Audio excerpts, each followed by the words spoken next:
Hello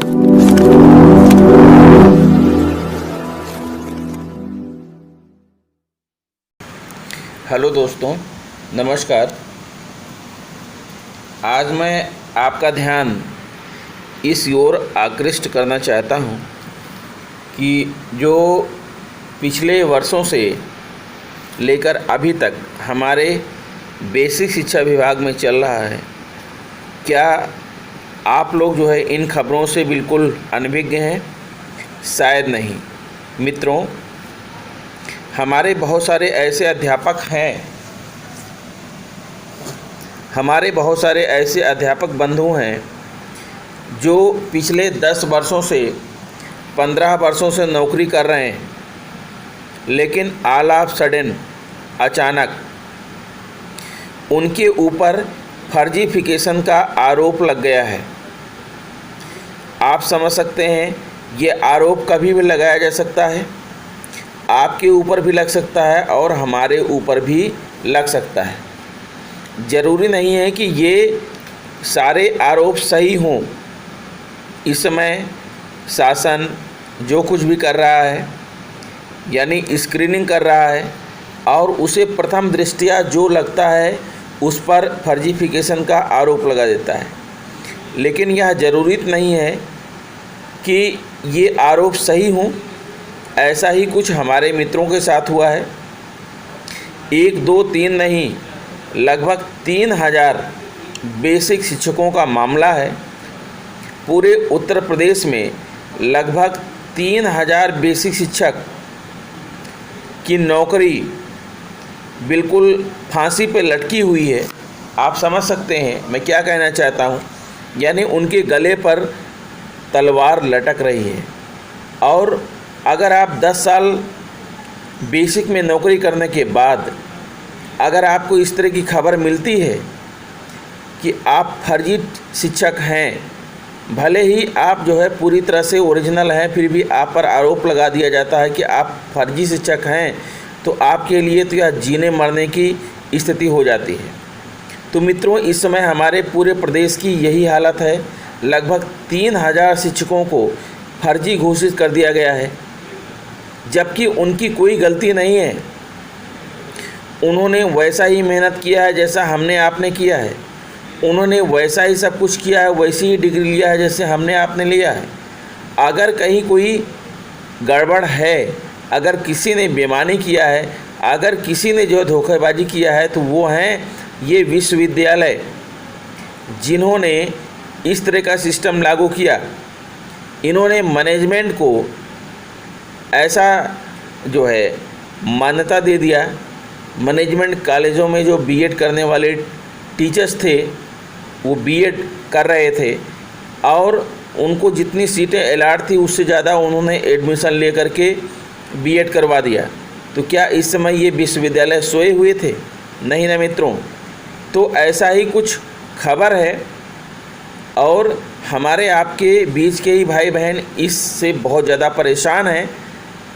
उनके ऊपर जो है तलवार लटकी हुई है, उनको फर्जी घोषित कर दिया गया है और उनके लिए जीने मरने की स्थिति आ गई है। लेकिन आज मैं आपको बताना चाह रहा हूँ कि ईश्वर के घर में देर है लेकिन अंधेर नहीं है।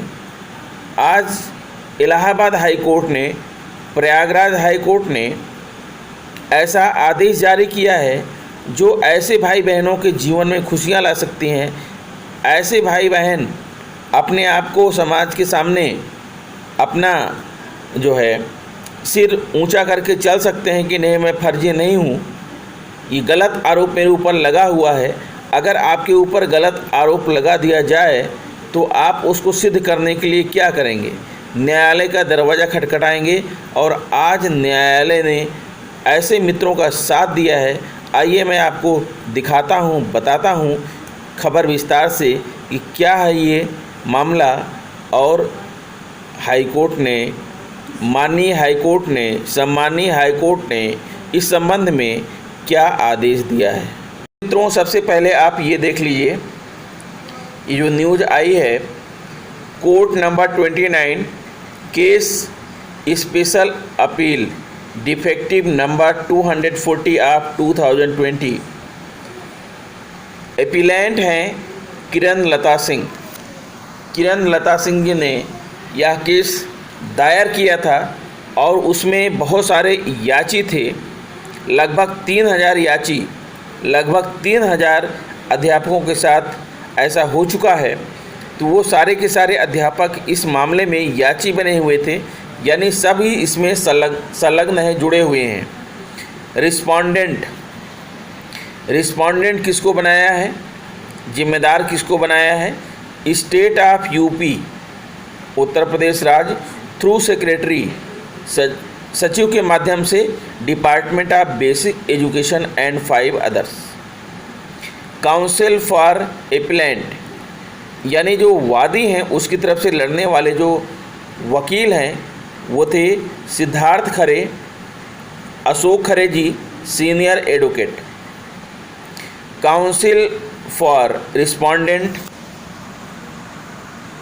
जो जिम्मेदार लोगों हैं उनकी तरफ से जो एडवोकेट थे, वकील थे, वो थे CSC अवनीश त्रिपाठी, गगन मेहता, निशीत यादव जी, ये सरकारी वकील थे।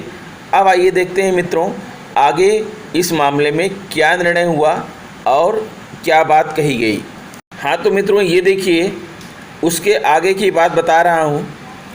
इस मामले की सुनवाई करने वाले हमारे जो सम्मानीय महामहिम जज थे वो थे हॉनेबल पंकज मित्तल जज, honourable doctor Yogendra Kumar Srivastava J for जज। ठीक है, आप दोनों ने मिलकर के क्या सुनवाई किया है मैं आपको बता रहा हूँ। This special appeal and the connected appeals have been filed by the petitioners appellants against a common judgment and order of a learned single judge of this court dated 19 April 2020 passed in writ A number 190 of 2020 Shrimati Neelam Chauhan versus state of UP and 4 others and connected writ petitioners, a total of 608 writ petitioners. मित्रों इसका मतलब ये है कि इस मामले में single bench ने पहले ही फैसला दे दिया था, लेकिन इस मामले में अब डबल बेंच फैसला सुनाने के लिए बैठी हुई है और वह जो है इस मामले को पढ़ रही है और यही कहा जा रहा है कि this special appeal and the connected appeals have been filed by the petitioner appellants against a common judgment and order of learned single जज ऑफ दिस कोर्ट। यानी इस कोर्ट में सिंगल जज ने ऐसा कुछ ऑर्डर दे रखा था, लेकिन उसके लिए अब डबल बेंच बैठी हुई है और डबल बेंच ने ये ऑर्डर दिया है। अब ऑर्डर क्या है मैं आगे आपको ये पढ़ के बताता हूँ, ज़्यादा मैं शब्दों पर नहीं जाऊँगा। The petitioner appellants are all assistant teacher in junior basic school. जितने भी पिटिशनर हैं वो सभी जूनियर बेसिक स्कूल में सहायक अध्यापक हैं। Who claims to have been appointed during the period 2008 से 2011, जिन्होंने यह क्लेम किया है कि उनकी नियुक्ति जो है 2008 से 2011 के बीच में हुई है। After obtaining their BEd degree during the session 2004-05, उन्होंने 2004-05 के दौरान अपने BEd की डिग्री प्राप्त किया था from doctor BR Ambedkar university Agra, यानी आगरा यूनिवर्सिटी से उन्होंने डिग्री प्राप्त किया था। Here and after referred to as the university, ठीक है, and completing special BTC training thereafter. उसके बाद नियुक्ति होने के बाद उन्होंने स्पेशल BTC ट्रेनिंग, विशिष्ट BTC ट्रेनिंग भी किया था। ठीक है, मामला ये है। ठीक है मित्रों, आप समझ गए होंगे। A controversy with regard to BEd mark sheet of the year 2004-05 of the university came up for consideration in a writ petition before this court। यानी 2004-05 की जो मार्कशीट है, अंक पत्र, वह इस कोर्ट के सामने लाया गया है कंसिडरेशन करने के लिए, निर्णय करने के लिए।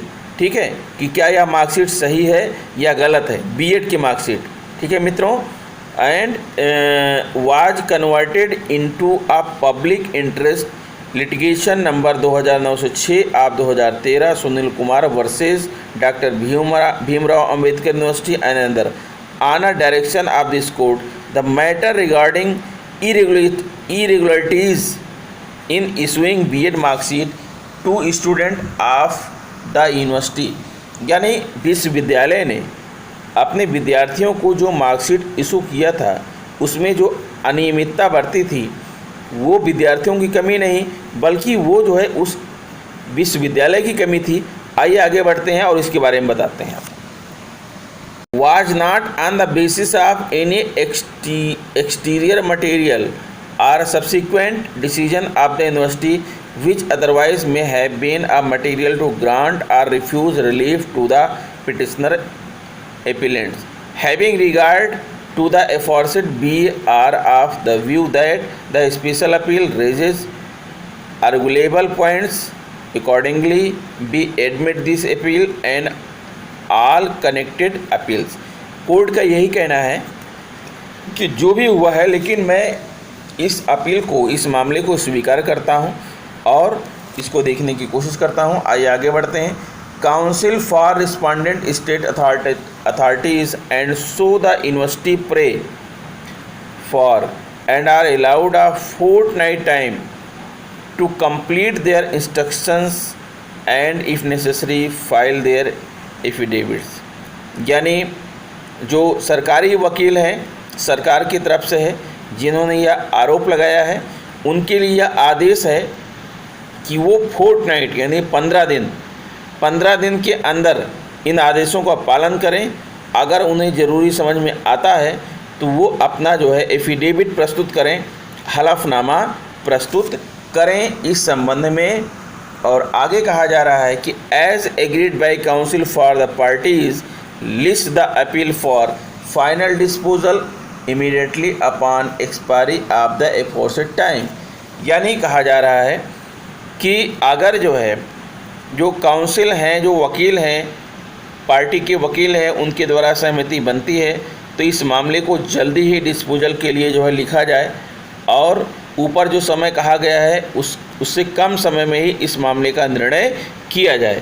आगे बढ़ते हैं। देखिए आगे ये कहा जा रहा है कि having regard to the fact that the petitioners या appellants have been working as assistant teacher for more than a decade.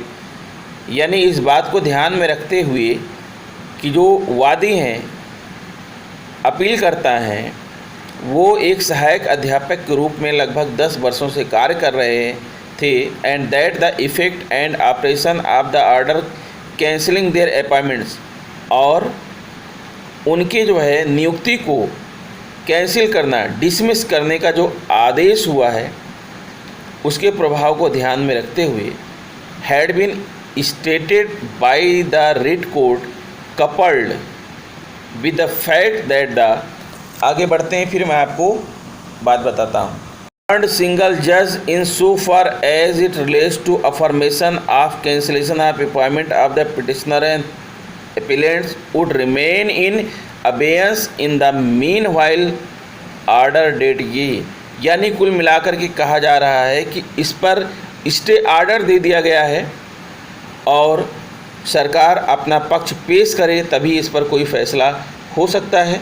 यानी जो हमारे मित्र जिनके ऊपर आरोप लग चुका था वो सभी अपनी सर्विस में, अपनी जॉब में अभी वापस आ सकते हैं। स्टे ऑर्डर मिल गया है कोर्ट का और वो अपनी सर्विस को ज्वाइन कर सकते हैं, उनके ऊपर कोई ख़तरा नहीं है। अगर किसी गलती है तो वो विश्वविद्यालय की गलती है, विश्वविद्यालय उसको झेले। हमारे अध्यापक बंधु भाई क्यों इस मामले को झेलें। मित्रों, मैं इस वीडियो में यही लेकर आया था। आशा करता हूं कि आपको मेरा वीडियो पसंद आया होगा। अगर वीडियो पसंद है तो प्लीज़ मेरे चैनल को सब्सक्राइब कर लीजिए, लाइक करिए और दूसरे मित्रों को शेयर भी कर दीजिए ताकि ज़्यादा से ज़्यादा लोग इस बात को समझ सकें और जान सकें और उनके जीवन में भी खुशियाँ आ सकें।